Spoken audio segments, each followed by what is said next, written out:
সেই লোকদের দেখো যাদের ভাগ্য তোমার চেয়ে খারাপ।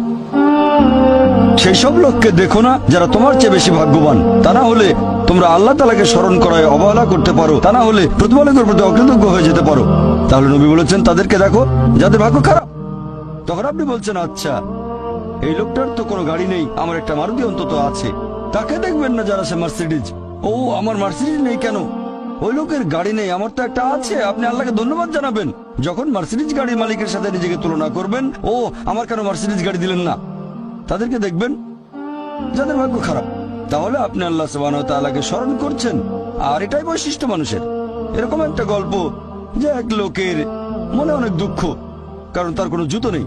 তারপরে সে একটা লোককে দেখলো যার একটা পাই নেই। লোকটা অভিযোগ করতো আল্লাহর কাছে যে জুতো নেই, আল্লাহর কাছে অভিযোগ করতো আমার কোনো জুতো নেই। তারপর সেই লোকটাকে দেখলো যার একটা পা নেই। তখন সে আল্লাহকে ধন্যবাদ জানালো, আমার অন্তত দুটো পা আছে। তাহলে সন্তুষ্ট হওয়া একটা পরীক্ষা। আমাদের নবী মুহাম্মদ সাল্লাল্লাহু আলাইহি ওয়াসাল্লাম বলেছেন, এটা আছে সহিহ বুখারীতে খণ্ড নম্বর ৮, যে সত্যিকারের সম্পদ হচ্ছে সন্তুষ্ট হওয়া, ধন সম্পত্তি নয়। সত্যিকারের সম্পদ হলো সন্তুষ্ট হওয়া, পরিতুষ্ট হওয়া। আপনার যা কিছু আছে সেটার জন্য বলবেন আলহামদুলিল্লাহ, সকল প্রশংসা আল্লাহ।